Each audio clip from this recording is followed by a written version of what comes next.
Hi, all. This is Julie Johnston. I'm hoping that you can hear me now. I think Tim will join us soon when he figures out what's happening with his sound. Okay. Oh, good. You can hear me. Good. That's good to know. Okay.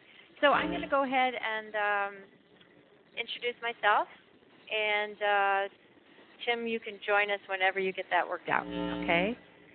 And we are getting some feedback from you. So I will tell you a little bit about what I know about Green Teacher to start with. Here we go. Let's see how this moves forward. Here we go.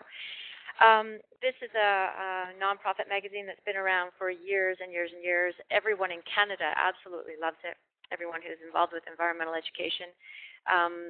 My brother's never stepped foot in a school since he graduated, and even he said, "Oh, great, you're doing a webinar for Green Teacher." So that was a good promotion. I know that people in the United States really like Green Teacher, and it probably goes around the world now too. So Tim, I'm sorry, you could probably do a much better job of that than I can, but I will carry on. Okay, Green Teacher also has numerous books out, books that I've been using for years now, teaching green different levels of schools, elementary years, middle years, high school years. Greening the School Grounds is great. Teaching about climate change is great. And then also in French for French immersion or French classes. So this is me, folks. Where am I? Come on, Julie. You can do it. Come on. Come on. You can do it. Oh, there I am in the bottom right-hand corner. So that's me, just so you can picture who's speaking to you throughout the course of this webinar. Okay. So the topic of our webinar this evening or this morning or tonight, wherever you are in the world, is greening education with courage and compassion. The first question that I would pose is, why did we choose to become teachers or people who work with children in informal learning settings? And I would say it's probably because we love kids, or we love our particular subject area. Perhaps we loved school when we were young, or we simply just love teaching. So I'm guessing that most of us didn't become teachers because we wanted to become heroes. We didn't suffer from fireman syndrome as children. And even now as educators, we don't think in terms of saving our children's lives or our students' lives. But heroes we must become. And today I'm going to talk to you a little bit about why we must become heroes. Here's why. For starters, we are now at the highest atmospheric concentration of carbon dioxide in 15 million years. We're at the highest atmospheric concentration of methane in 800,000 years, and methane is 100 times more powerful than CO2 over its 12-year lifespan in the atmosphere. We now have the highest atmospheric concentrations of nitrous oxide we've had in 800,000 years, and nitrous oxide is 300 times more powerful than CO2 and rising. Here's a scary one for me. Sulfur hexafluoride, or SF6, is 22,800 times more powerful than CO2 as a greenhouse gas and can last over 3,000 years in the atmosphere, and it is still rising. It is rising about 5% per year. The increase in rates of emission is still accelerating. Positive carbon feedbacks are kicking in, so that means that sources of greenhouse gases beyond our control are now kicking in.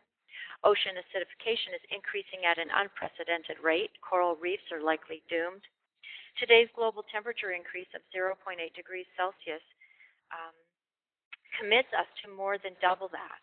So we now have 0.8. We are going to hit at least 1.6 in the not-too-distant future. And that is due to latent heat and the ocean heat lag effect. And that heating will last for over 1,000 years, according to the IPCC, the Intergovernmental Panel on Climate Change. And we have passed peak easy oil in 2006, according to the International Energy Agency. Not happy news. So what does all that mean? Well, it means the fires in Russia last summer, where they lost 40% of their grain harvest. It means the droughts in Pakistan, floods in Pakistan last summer, the biggest humanitarian crisis in our history, double drought in Niger, and then flooding after that. So they've been having horrible problems and huge famine there now. The mudslides in China, homes in the Arctic sliding into the sea because of permafrost melt. But let's look at what's been happening even more recently than that. It was the most active April for tornadoes in U.S. history, just recently destroying the town of Johnston, Missouri, and killing about 100 people, I think. Wildfire has destroyed a third of Slave Lake, Alberta, and wildfires are raging across Texas as we speak. Droughts across Texas and adjoining parts of Oklahoma and New Mexico are worse than the Dust Bowl, apparently. Record snowfalls and rainfalls across the American Midwest, and that's led to subsequent flooding along the Mississippi. We have flooding in Canada right now in Manitoba and Quebec. Australia had huge floods. New Zealand has flooding right now. The Amazon River Basin has experienced a second 100-year drought in the last 5 years. More than 250,000 people were killed in the past decade from deadly weather events. So I'm thinking maybe we shouldn't be calling it climate change, which sounds really nice. We should maybe call it climate disruption or even climate chaos. And that's not to mention the refugees and migrants due to climate change. Hurricane Katrina alone created 300,000 climate refugees. So what is befalling the children of others will soon enough befall our children. And time is truly of the essence. We must mobilize with courage and with compassion if we're to ensure our students a viable future. That word viable comes from the French for life, viable, a livable future. So before we carry on, talk about this, I'd like to find out, if you don't mind entering into the chat room, where do you live? So where are you from? And on a scale of 1 to 10, I'd be interested to hear how urgent does your workplace view climate change right now? 1, it's not a problem, or 10, it's the worst crisis ever. Because I'm going to assume that the people who are on this webinar tonight are people who are concerned about the future and about climate change. But many of us are working in situations where our colleagues, our administrators, our boss, the people we work with, sort of don't understand what the situation is, how urgent it is. So it's interesting already to see the answers coming in, and I'm not seeing very many 10s. I'm not seeing any 10s, folks. That's well, anyway, thank you for being here tonight. That's great. Okay. So courage comes from compassion. We have to be willing to face the truth of the climate change emergency and its impact on others. And we have to do that even though it is difficult, it is painful, and we are so busy as educational professionals. It takes courage just to face what's already happening, let alone to do something about it. But the good news is that courage stems from compassion. Compassion is the willingness and ability to suffer with, to feel the pain of those who are already being impacted, and to want to help those people. So once we start seeing, just being willing to see what's going on around the world, that raises feelings of compassion in us. And that compassion, I can guarantee you, will help you feel courageous. Okay. Yeah, lots of 2s and 3s and 1s there. Courage is feeling the fear and the sadness and doing something anyway. It's important to learn about what's happening in the world today. It's important to do something. That's the most important thing. Once you've learned about it, you have to do something because action is what leads to hope. I think I've felt like all of these 3 people I've wanted to hide away. I have moments when I break down. I have times when I'm depressed about it. And that's okay. It's perfectly natural to feel those feelings. And then to take action, then to do something about it. So in our school systems, there's lots that we can do.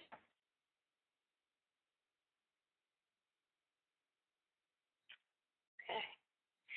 There is one caveat that stems from David Sobel's research, and that is no environmental tragedies before 4th grade or about 10 years old. Children that young need reassurance that the adults in their world are doing everything we can to solve the problems of the world. And I remember a student, I can still picture the look on his face, came up to me in school one day, and I was being careful, not to talk environmental tragedies with the youngsters. He was in grade 3, and he said to me, Miss J, we're killing nature, aren't we? And I was able to say to him, sweetie, we are doing everything we can. All the grown-ups in the world are doing everything we can to solve that problem so that you don't have to worry about it. But that's a heartbreaker when kids say things like that. Okay, so what can we do? And that's a common question. As soon as you get into this kind of work, you will hear that question. Well, what can I do? What can we do? So the first thing we can do is green the heart of education. And I'm going to talk about each of these in more detail. We can learn the science of global warming and climate change, certainly enough to counter the skeptics because there's courage involved there. We can learn the science of global warming and climate change mitigation. There's lots of principles of ecology we need to understand. We can begin to think like an ancestor. We're not very good at that in our culture that is all about today and maybe tomorrow. We don't think in terms of the legacy that we want to leave. And we can teach in service to the earth, the future, and the children of all species. So let's get going on greening the heart of education. First of all, we can green our schools and our classrooms. We can green our school communities, and we can green our curriculum. And let me give you some ideas on how. First of all, have a look at these 3 schoolyards and decide which of these is the better metaphor and which of these is the better reality. I think the answer is probably obvious. Do we want our schools to be like prisons? Do we want them to look like wastelands and feel like wastelands? Or do we want our schools to be like fertile gardens? And so here's a question you could answer for me in the chat room if you feel like it. How does your school or the center in which you work connect children with the rest of nature? What sorts of things are you folks doing where you work to help children not feel disconnected from the natural world? Okay. We can green our classrooms simply by bringing nature indoors. So have a look at, compare this classroom with this. I love this cover of an old Green Teacher magazine, Bringing the Wild Inside. Would you rather have kids learn and maybe learn yourself in that kind of classroom, or in this kind of classroom that brings the rest of nature inside, that sort of blurs those lines for kids? Okay. And something else that we can do. Oh, it's slow. There we are. Blur those lines by taking kids outside more often. We can be doing our work outside. Certainly, there's lots of art we can be doing outside. Taking kids out on more excursions. Trusting that nature is a wonderful teacher and that every time we take kids outside, they're learning about life. They're learning important things about life. This is my class outside at the community garden. One year we planted wheat there, and there we are with some parent helpers harvesting our wheat. That was quite fun. We then made pizzas for the whole school. Okay, so greening our school communities. And that's the kids, the parents, the staff, all the different staff. That's suppliers. It's people who come and visit the school. So green schools use safe cleaning products and sustainable paper products. Those things can be easy, but someone has to get them started if they're not already started. Okay. Green schools are idle-free. This was a wonderful campaign in the last school I worked in. The kids created these little cartoons about what happens when cars are left idling outside the school windows. And of course, car exhaust is a neurotoxin, and it decreases the ability to learn. So it's pretty crazy having parents drive up in their cars, leave their cars idling, and making their kids dumber, frankly. Green schools are also pesticide-free. That's a wonderful campaign, but people have to want to like dandelions.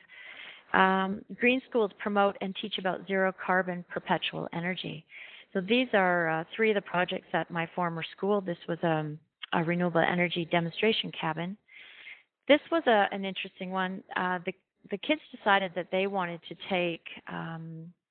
send these computers to Africa, and realized that they had to come up with a way for the students there to power them, because a lot of the smaller, poorer villages don't have electricity. So they came up with this solar-powered charger. And then here's a school with solar panels on the roof. Now, I want to just point out quickly, the reason that I use the term perpetual energy or zero-carbon perpetual energy is because it's time for us to get over the burning age. The burning age is over. And the Stone Age didn't end because they ran out of stones. Like there's still lots of fossil fuels around and fuels for us to burn. But the last of our fossil fuels should be used, helping usher us into the golden age of perpetual energies. So solar, wind, geothermal, microhydro, wave, and tidal energy technologies. We really have to get past this notion that we can burn to create our energy. So leave the coal in the ground, leave the oil of the gas in the ground, and let's move on to zero carbon and zero burning technologies. Okay, green schools are also schools that encourage sustainable transportation. A lot of schools now have walking school buses. So the older kids, sometimes it's parents, but usually older kids become responsible for their neighborhood getting to school and home again safely. Green schools are also schools that practice the 3 R's. It's incredible how many schools still don't recycle. So it would be interesting to hear. We asked how you're connecting kids to the natural world, but it would also be interesting to hear from some of you. Is your school practicing the 3 R's? Do you have recycle bins in every classroom and things like that? Okay. Green schools are also schools that use nature-friendly language and metaphors. Now, this is something that you can take away with you and start doing at school tomorrow. Are you and the people in your school still using terms like killing 2 birds with 1 stone, which is a violent image?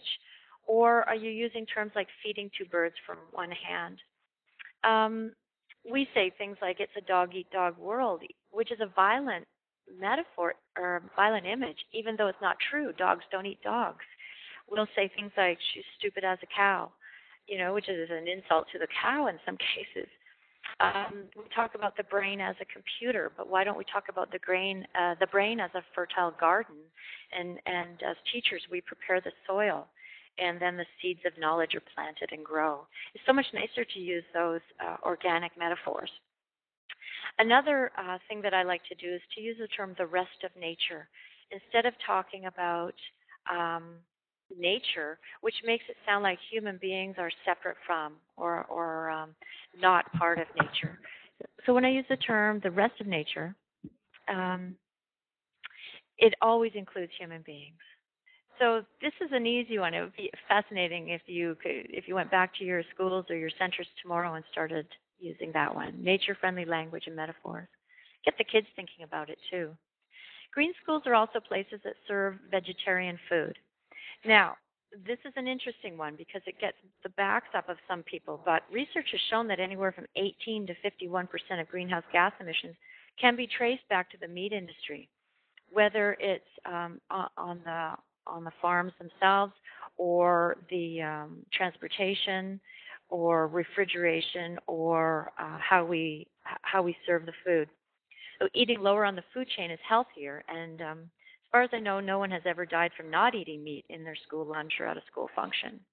So in the resource package that I have sent to Tim, and he'll make available to you, I've listed some vegetarian meals that you can serve in your school cafeteria. Because here's a question for you. Do we want this type of food for our students? And if we feed our students this kind of food, how can we expect them to learn in the afternoons? Pretty gross, eh? And then look at all the styrofoam and things that we're throwing out. Or do we want this, better personal health through much healthier meals and better nutrition, and that equals better planetary health? So that's a question that we need to ask within our schools. Okay. Greening the curriculum is the next step. But why haven't we greened the heart of our teaching? Thomas Puck and Daryl Macon did a study in 2006, and they say the number one response given repeatedly was that as long as ecological literacy was not part of the required curriculum, there was not enough time to include it as an extra topic. So that's kind of sad. Educators have a vital role to play in safeguarding the future for all life on Earth. And we can start by making sure that we don't place the integrity of the curriculum ahead of the integrity of life itself. So let's consider not waiting for curriculum committees and curriculum mapping and curriculum review and curriculum revision to allow us to change what we teach. the changing state of the planet, as well as solutions and remedies to deadly climate change, things like biodiversity loss, pollution, and deforestation, must now guide our curriculum. So bring in the courage, folks, because saying things like this takes courage in the school system for sure. The other three reasons are shown here: lack of resources, but the internet is full of resources. Lack of teacher training. I think that we should, if we're out of school, we need to be encouraging and supporting faculties of education to provide this kind of education in teacher training. And lack of support from colleagues, admin, school board, and parents.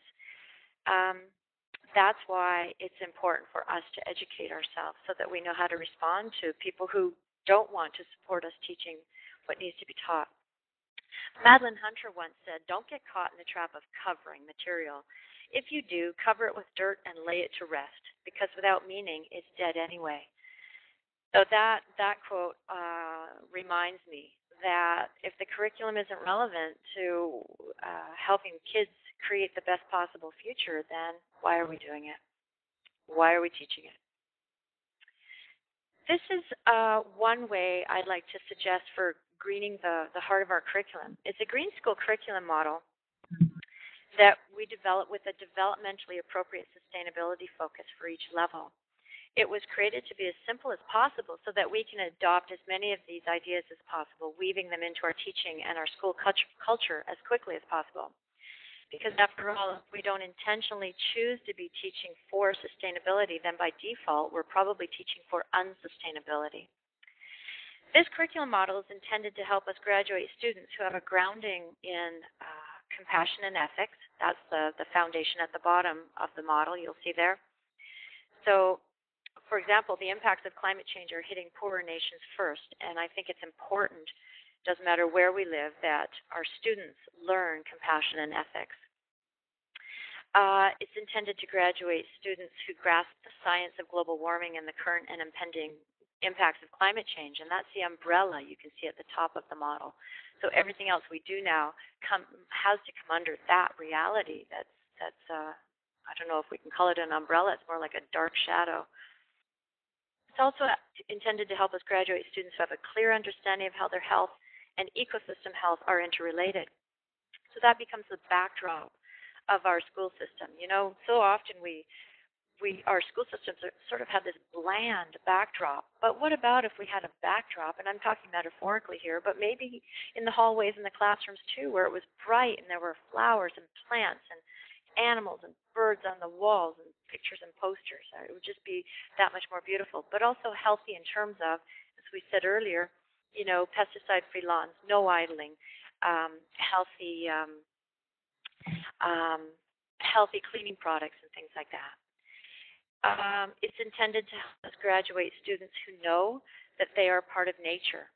So the primary kids need to have lots of experiences with nature connecting and nature bonding. It's intended to help us graduate students who understand the ecological principles underlying how life works on Earth. So, you know, when kids hit about the age of 9, they become so curious about how things work and how the world works. So that's an excellent time to teach ecological principles. We also want to graduate students who can approach climate change and other environmental and social and economic problems with a solutions focus. So kids hit a certain age where they have so much passion and energy and creativity, and they love working together. So let's put those things to use, helping them see environmental solutions.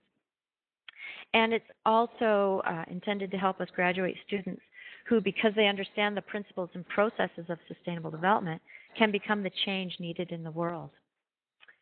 So, I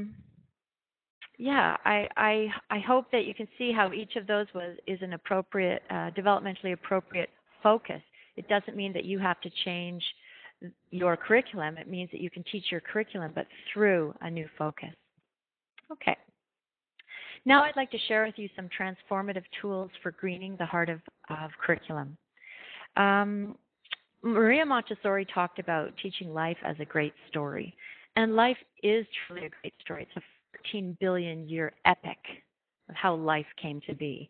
And so one of the ways that we can help students learn to really value life and how precious it is to teach this continuum. It's a continuum of evolution, ecology, biodiversity, and ecosystem services as an integrated whole. And so if you teach in a religious school, by the way, you can merely replace evolution with the miracle of life on Earth or the notion of creation, because in a sense they're the same. But if students understand how life evolved on Earth, and that's going to help them understand ecological principles such as interconnectedness, how everything is interconnected.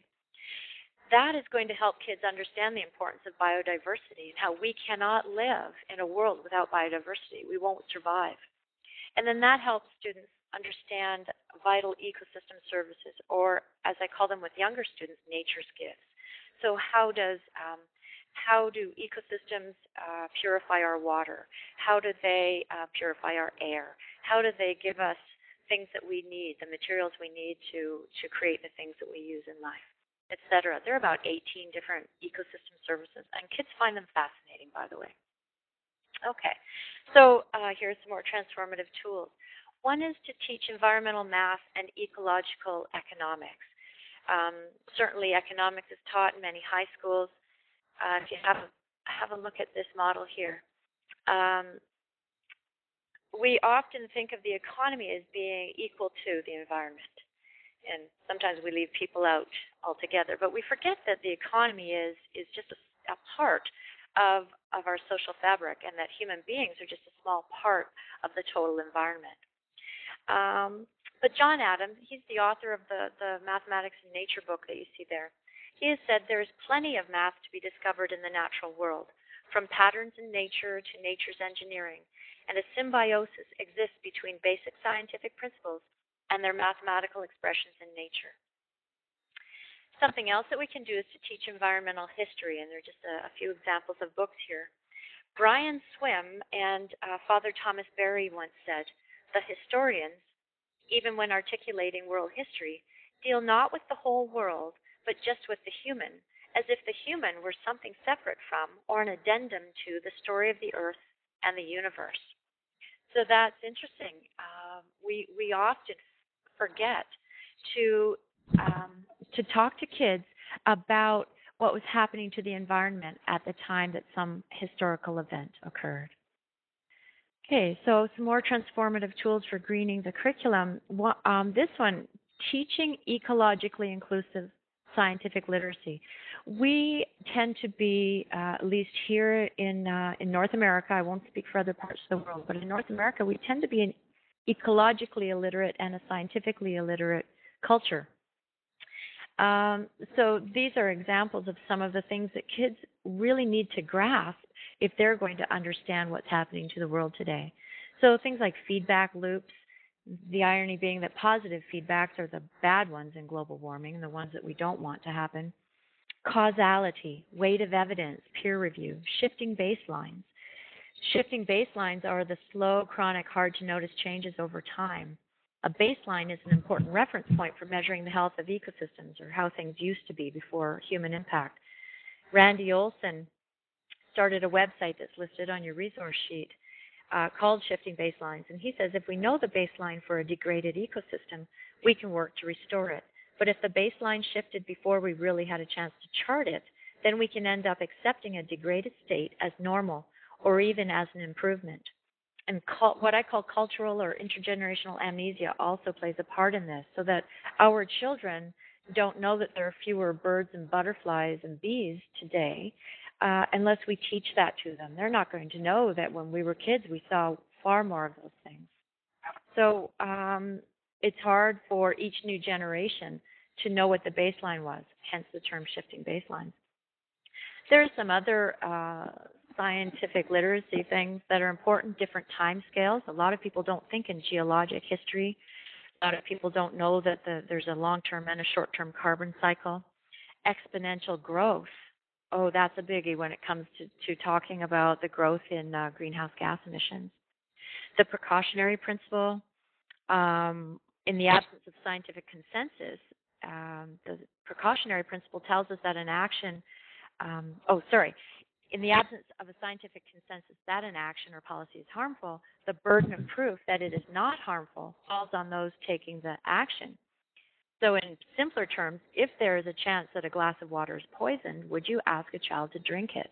That's the precautionary principle.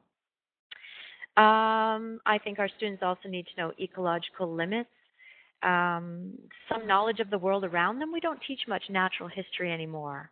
You know, when I grew up, I had to know 5 birds, 5 trees, 5 flowers, things like that, and that simple knowledge has stood me in good stead.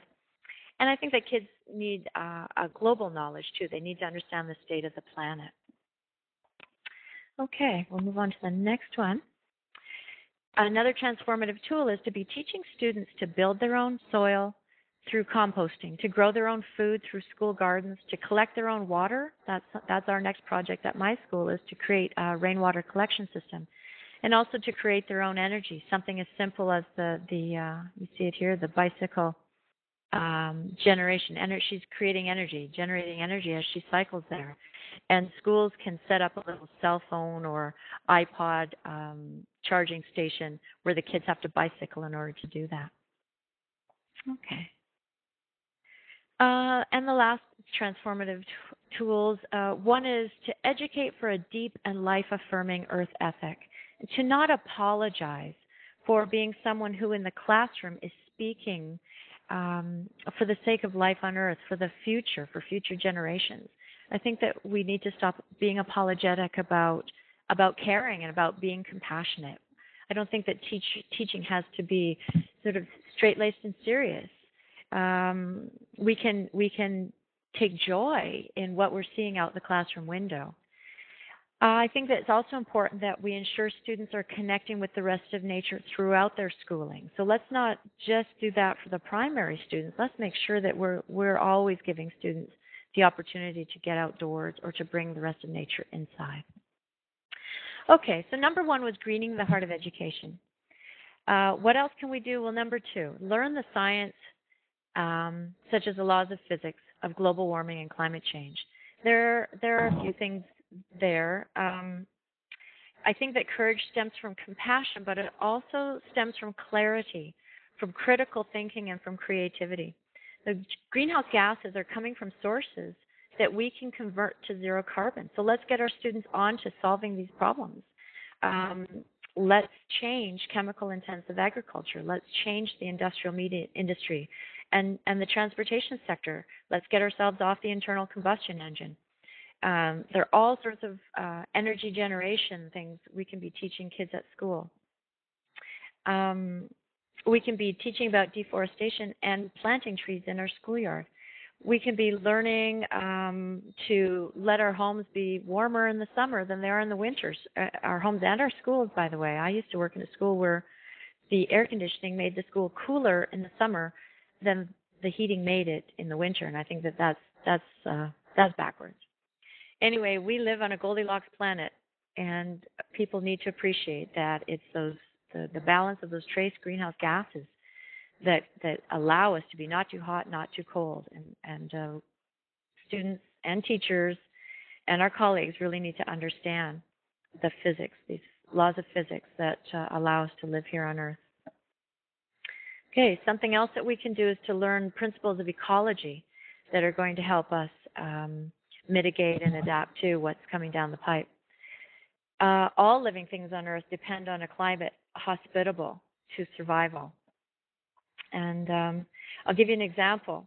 If the changing climate causes an insect to hatch earlier, and this is an insect that can impact our agriculture, but its predator bird arrives later because of the same changing climate, that is going to upset the balance of that ecosystem. So if you can imagine hundreds of thousands of ecosystems becoming out of balance because different aspects of the ecosystem, different parts of it are responding to climate change differently, that gets kind of scary. So people really need to understand stressed ecosystems, for example, change very slowly. It's very hard for us to see those changes, but then they crash suddenly.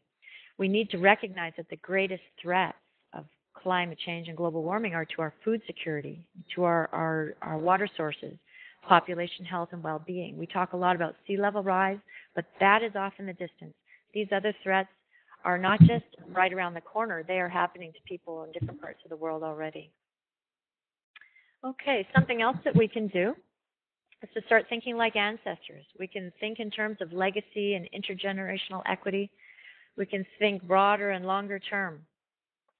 The Great Law of Peace of the Haudenosaunee Six Nations Iroquois Confederacy mandated that the chiefs, and I think that the First Nations people living there still believe this, the chiefs are mandated to consider the impact of their decisions on the welfare and well-being of the seventh generation yet to come.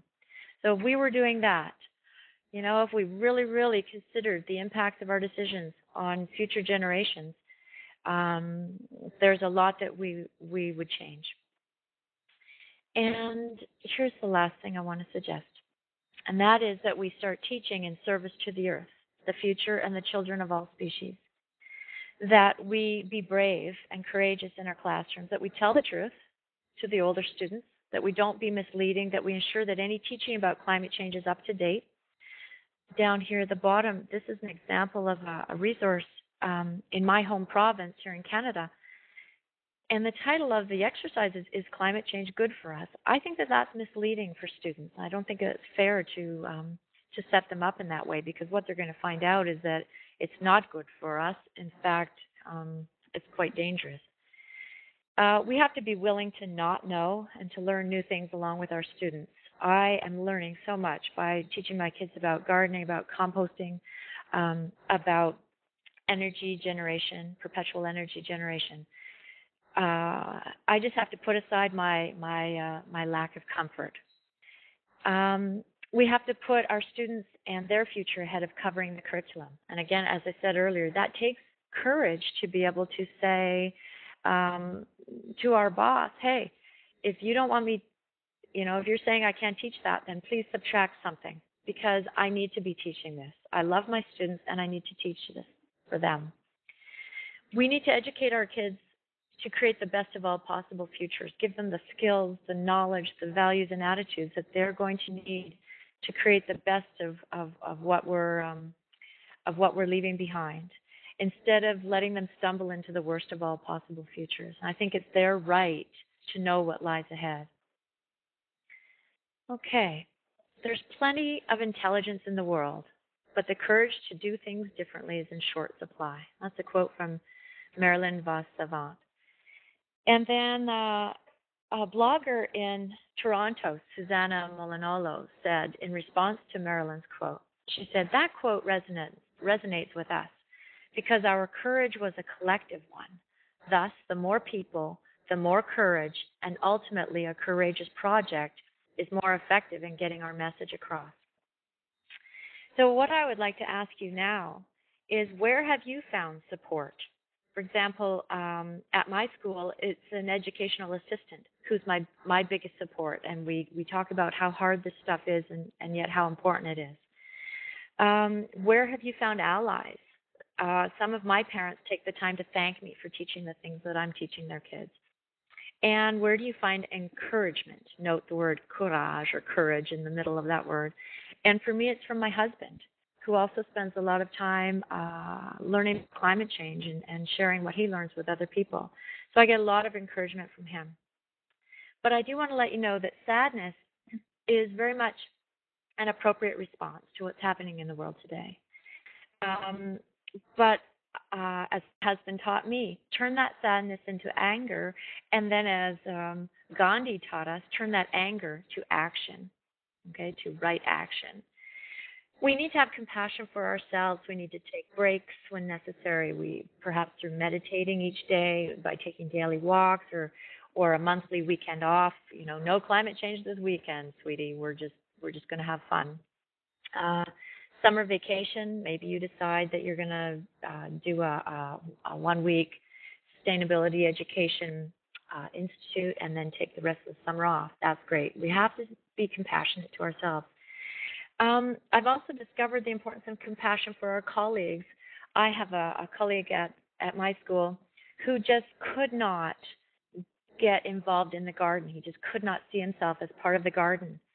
And through patience with him, I then discovered that he has a passion for solar energy, and he's now getting involved in getting solar panels for the roof of our school. So that was an exciting thing. It just took some compassion and patience there. I can also suggest getting some great music. Rafi, the children's singer, has two adult CDs out now. One is called Communion and the other Resisto Dancing. I've listed those on the resource page. And anything by Earth Mama is going to be very uplifting and inspiring. And it's hard to do this kind of work alone. So find kindred spirits. Look for them. Obviously, there's some online today with us. And I also invite you to visit Green Heart Education. It's a website that I created specifically with educators who are alone in their work in mind. I'm not sure why, but as I was creating the website, I was picturing a teacher there, an administrator there, an ed assist over there, people who are working alone trying to create change in their schools. So I encourage you to find support, because the more support you have, the more people working together, the more courageous you will become. Okay, I'm going to wrap up now. I'm going to suggest that we green education with courage and compassion, as well as clarity, creativity, and critical thinking. But underneath it all, I believe that compassion will be what saves us. Compassion for all those who are the most vulnerable to the impacts of global warming and climate change. Compassion for our own children and students. Compassion for all the children of all species, and compassion for the rest of nature. I invite you to visit my website and my blog, which is a little bit more irreverent than the website. And I'll leave you with this thought, and then we can take questions. The future for our students and all life on Earth depends on us, because it depends on all the adults having the courage and compassion, the clarity and creativity and critical thinking skills to put the children of all species first. Thank you very much. And Tim, I don't know if we're going to be able to hear you. So I think I will go to the next. I'll go to the next. There we go. So if you have a question for me, you can, I don't know, Tim, is that going to work? You should maybe type it in, because I'm still not hearing you. Thank you for your feedback, folks. This chat room is great, isn't it? Really fun. Okay. Audio challenges is better if everyone asks questions in the chat box rather than the box on the slide above. Okay, so you know what? I'm going to go back there then, if you don't mind, if I can. I'll go back. Yep, I'm going to leave it there. And if you have questions, how about if you just type them into the chat box, and I'll respond to them. We have about 16 minutes left that I can take questions. Oh, I feel like Frasier. Come on, phone in, phone in. And I would be interested in hearing from people about where you are finding your support and your allies and your encouragement, because it can be lonely work.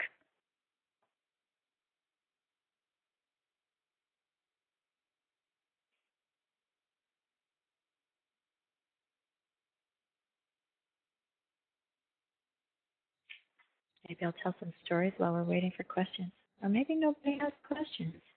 That's quite possible.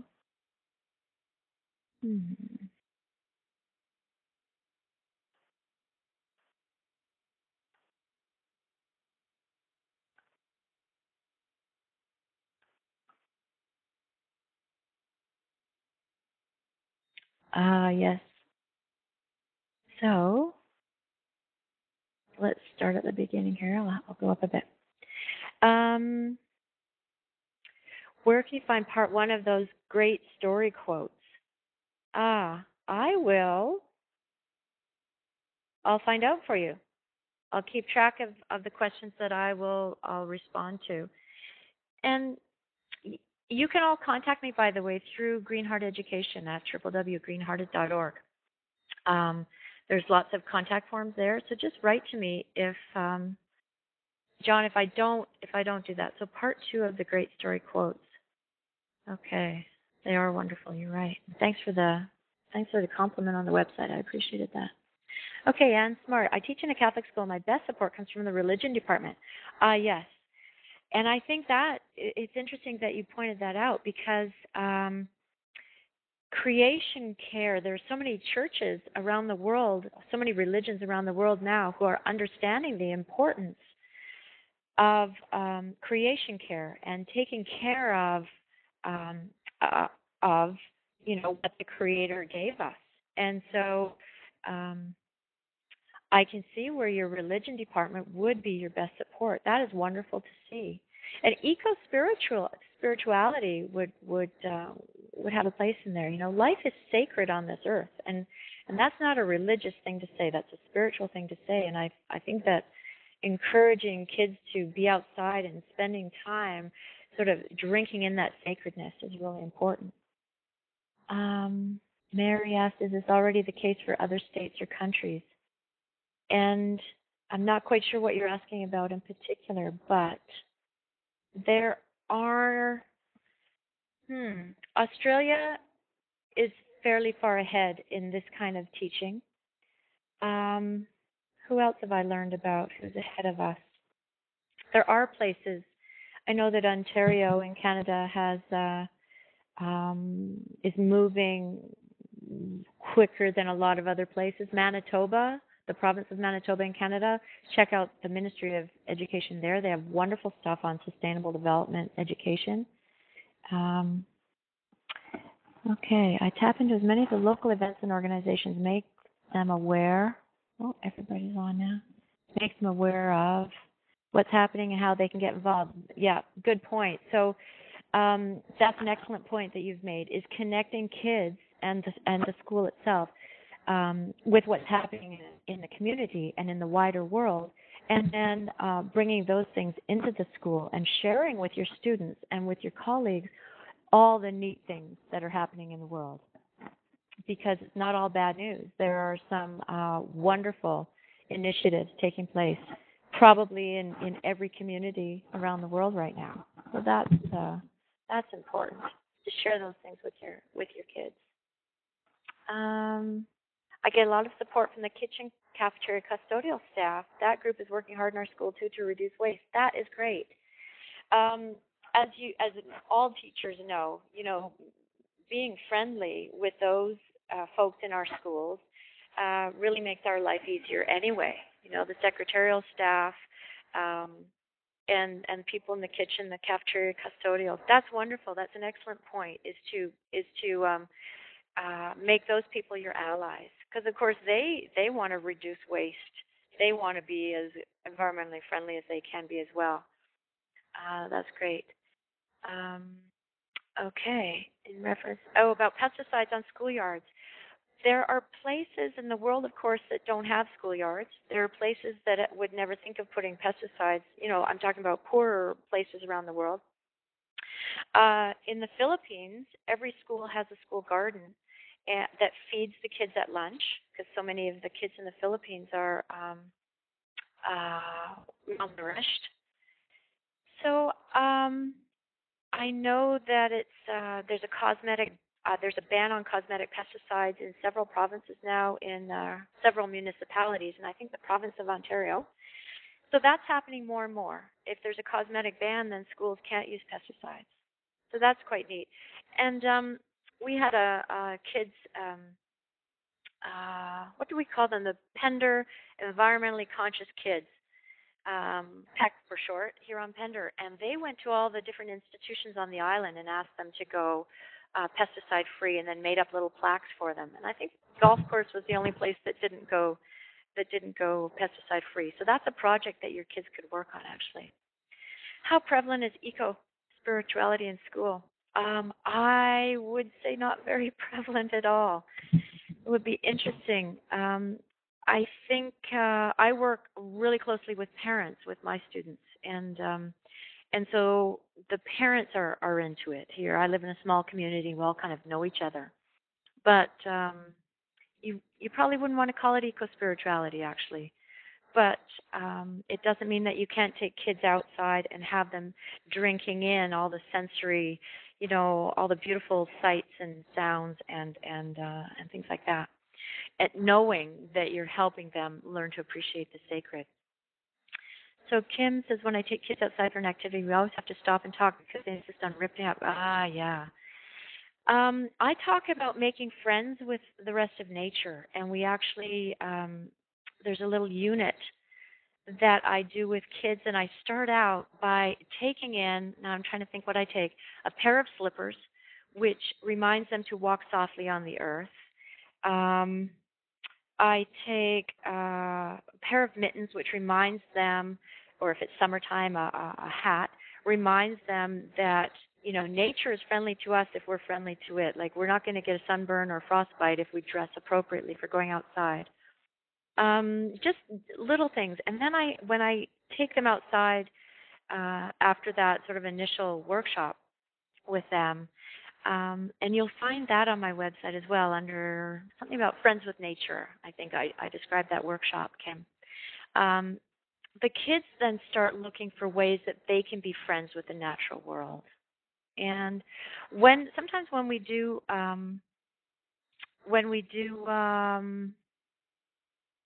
what's the word I want to use? When we do sensory activities, I ask the kids to say thank you. Like, if they're gonna pick a leaf off a tree to come and show it to us because it's heart shaped, I ask them to say thank you to the tree. So whether they do it or not, they've heard me say that it's all right to say thank you to the. So I don't think you're overreacting. No, you're not the only one. I think that you need to talk to kids about that. So no problem. Yeah, adolescents, I know. It's interesting, isn't it? But younger kids as well. Oh, so second graders and adolescents. Yep, right.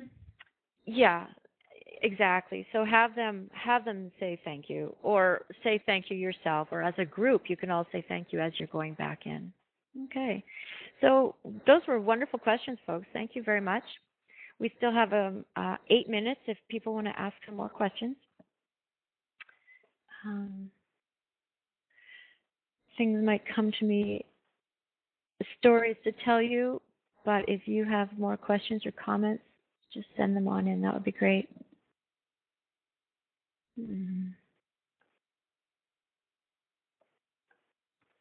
By the way, all these things that I've learned about climate change, I should let you know that I've learned them just in the last few years. Just reading bits at a time, you know, because I found it overwhelming in the beginning. I could only take so much. I remember I used to say to my husband, nope, that's it. I can't hear any more about it today. I knew my limit. And now sometimes I just have a big cry and then I'm back at it. And what really, for my husband, it's the thought of the natural world. You know, he's so sad about the lack of birds and bees and butterflies. And for me, it's seeing the faces of African children. And I don't know why Africa. I guess just because it's so vulnerable in so many ways already without this being added on top and exacerbating everything else. But just find something that wells up your compassion, because that helps you be courageous. Okay, someone's just sent another quote. Teaching a child not to step on a caterpillar is just as valuable to the child as it is to the caterpillar. Oh yes. That's very true. You're exactly right. I remember I have a friend who taught her baby sign language, not because she was hard of hearing, but just so that she could communicate with her mother sooner. And one of the first things she taught her was the sign for beautiful. And one day they went outside and there was a worm on the driveway, and the little girl signed beautiful about the worm. And the mother thought that was really, really beautiful. And she would learn that so early in life. Okay, so we are going to, let's see if there's any other question. Do I know of anybody trying to help students write their own great story? The people who, I don't know anyone personally, actually. The person, John, we're going to talk, because the name is escaping me, the person who's doing most of that work. And can I recommend any novels for high school that support sustainable education? Novels for high school. I have a page under integration on my website, Greening Language Arts. So let's talk about that there, because yes, they're not coming to mind immediately, but yes, there are some. And if they're not there, then let's start adding them. Okay, that would be great. Okay, Tim, I'm assuming you can hear me. So how about if, yep, you're welcome, Mary. How about if, Tim, you go to the evaluation? Aha, that was fast. Tim rocks, folks, even if we can't hear him. So if you folks wouldn't mind responding to the questions below and then click submit, that would be a big help to us. And Tim, do I sign off as people are doing this? Can you let me know? I've really, really, really enjoyed doing this presentation. I really hope that you folks have gotten something out of it. Hopefully some courage and compassion and conviction. And I'm going to be quiet now so that you can think and fill out your evaluation. So thanks, Tim, for the opportunity, and thanks to the people who joined us today. And I'll just hang around for a while. Okay.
Thanks, everybody. I really enjoyed doing this, and thanks for your feedback. I'm going to turn off the archive now.